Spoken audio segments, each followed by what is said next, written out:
Hello friends, welcome to the Cool Vedas, that's Veda School.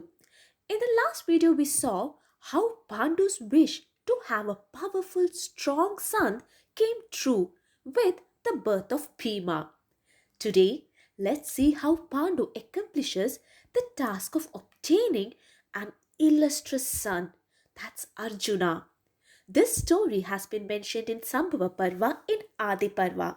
So let's read along and find out the story of Arjuna's birth. After the birth of Bhima, Pandu wished to have another son, a son superior to all, a son who would achieve world fame. He thought to himself thus. He thought, how am I to obtain a very superior son who shall achieve worldwide fame?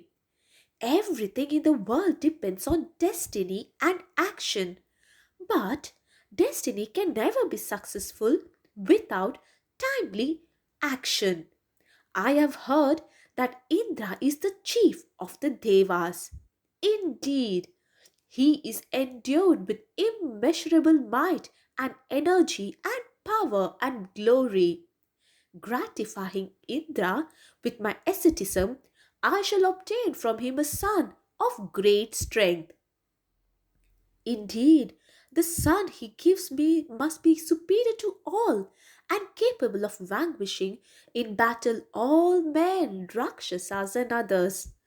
I shall therefore practice the severest austerities with all my heart, deed, and speech, thought Pandu.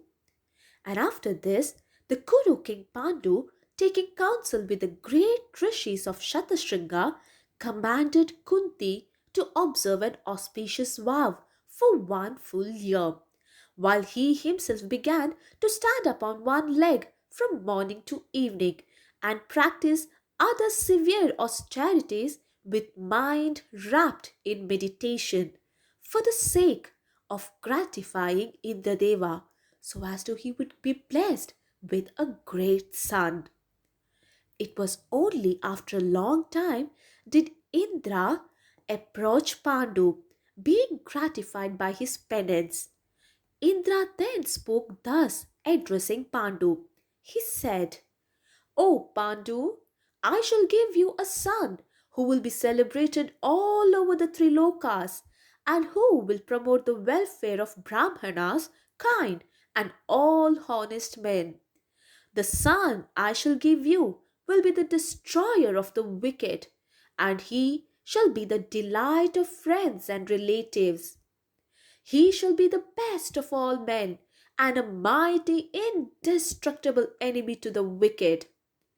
Hearing these words from Vasava, that is Indra, Pandu was very happy, and he soon met Kunti and told her of all that had happened. He said, O fortunate one, your prayers have become successful. The king of the Devas has been gratified, and he is willing to give you a son, such as you desire, a son of superhuman achievements and great fame.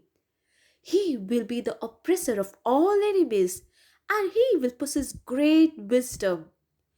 Endued with a great soul, in splendor equal unto the sun, invincible in battles, and of great achievements, he will also be extremely handsome.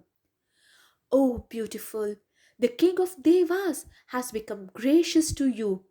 Invoke him and bring forth a child who shall be the epitome of all Kshatriya virtues.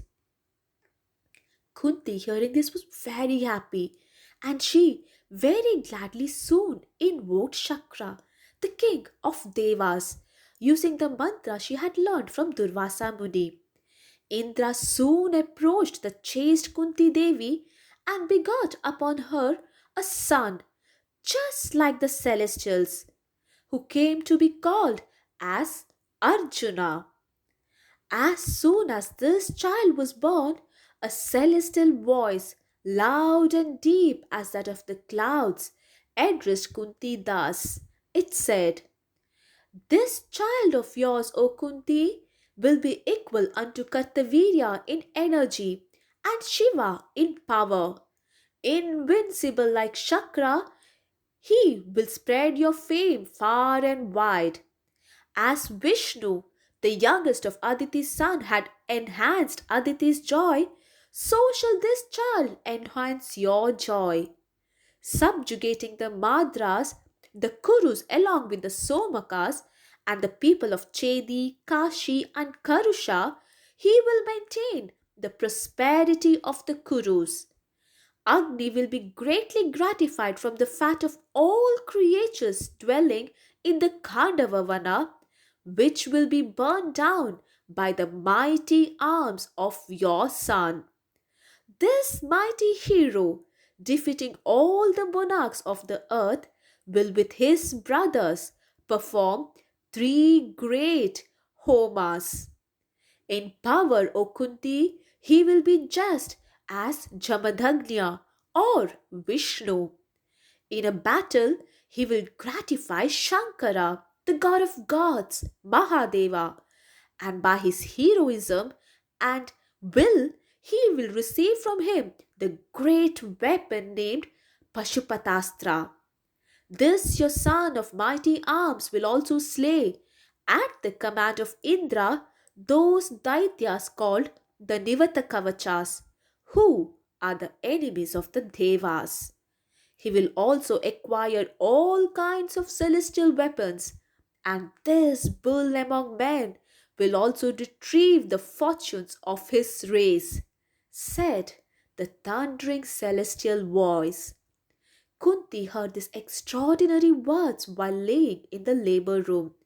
She, along with the ascetics living in Shatashringa and other devas, Gandharvas, Apsaras, Maruts, Ashtavasus, Adityas, Sadhyas, Takshaka, and other Nagas, Garuda, Aruna, and such many other great devas assembled in the mountains to see this extraordinary son of Pandu. And only great rishis crowned with ascetic success and not others saw those celestials and other beings seated in their chariots or waiting on the mountain peaks to have a glimpse of Arjuna.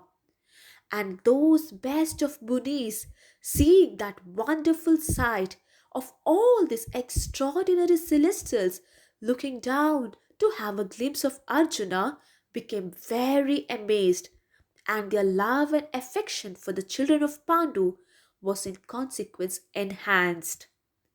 Thus was born the mighty warrior Arjuna to Pandu and Kunti as a consequence of their severe penance and prayers. With the birth of Arjuna, now will Kunti want to be a mother again? What about Madri, Pandu's other wife? Doesn't she wish to have children? Let's read along and find out more about this. Please like, share, and subscribe our channel for more Mahabharata stories.